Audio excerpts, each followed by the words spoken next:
you feel great going into that game, though? How did you feel? Well, I mean, coming off of a surgery not long before that, you're never going to feel great. But, I felt well enough to go play. I obviously never make excuses for performance. Ben, they've had a pretty good run against you guys lately. Have you seen anything consistent in those games? Why they're able to have the success they've had? To beat us. Whether we haven't played well enough, they played good. Missed plays here or there. Communication just seems like there's always a little bit of everything that leads them to beat us. They're pretty standard what they do. They just kind of excel, not a lot of games. They'll do some stuff.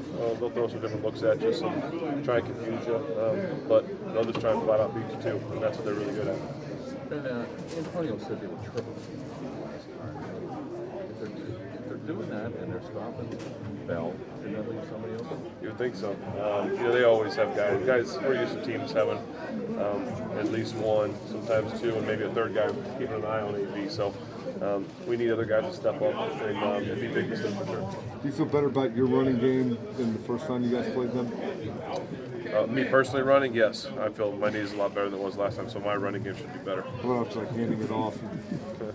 I think that we're a better football team than we were when we played them the first time around. They're probably a better football team too. I mean, that's just the way it works. So hopefully we'll stay healthy out there and play our best.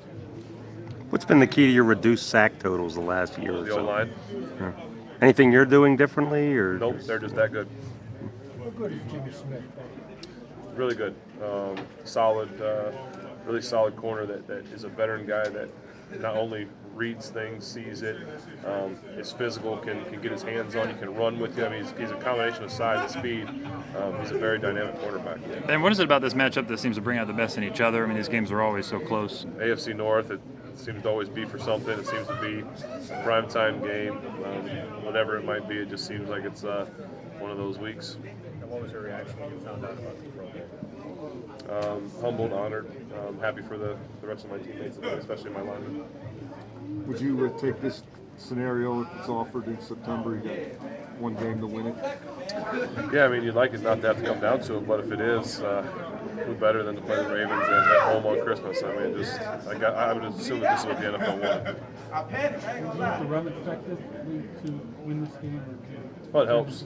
I mean, to be balanced, to be able to run it there, the number 1 or 2 ranked defense against the run, and so it's an awesome challenge for our guys. I know the linemen are going to take that challenge, and Le'Veon as well. But it takes everybody. I mean, the wide receivers, they have to be better at blocking. Tight ends, everyone has to rise up to the challenge in order for us to run the ball effectively. How is he getting to a point where he can be a legit option out there? I think so. He's coming back to us.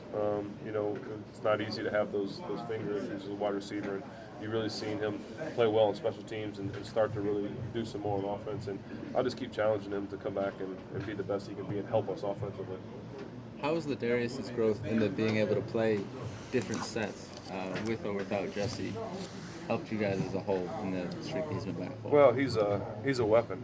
He can do so many different things. He can run routes like a receiver and have the speed, but he can be a big guy that you can use in certain situations, high balls, things like that. So his growth has just been by leaps and bounds. I mean, for guys who play much at all early and do much in training camp or whatever, for him to be able to do the things that he's been able to do, which has been awesome. Man, you've been almost unbeatable with the Mexico and the Marquez. Is Ladarius fit right in with those guys? It helps. I mean, it's a guy that he's still learning. I mean, he's still getting better. Early in last week's game, there were a couple times that I even told him I felt like he could have either ran a better route or done something different. But what you see from him and what I told him after the game, I was so proud in is late in the game. He learns from those things and he catches a huge third and 17. Then he catches the other third down the middle. He makes those plays. He comes back. He doesn't let it get him down if him and I are on the same page early. And so to me, that just shows a guy that is a team guy and a guy that's willing to do anything to help us win. How do you work around that if you stop there? Other guys have to step up. Guys that have been here, though, DJ, X, Jesse, we've got other guys that have been here all year doing this stuff, so we'll have to count on them if he's not ready to go. Does Eli have to work the middle? He'll have to keep doing what he's been doing. I think last time we played them, Eli was big, especially late when we were throwing the ball a lot, and he made a couple plays last week. he's growing as well. He's getting better. We got to remember that this is his first year playing. You know, and that's still a rookie, so he's growing every week as well.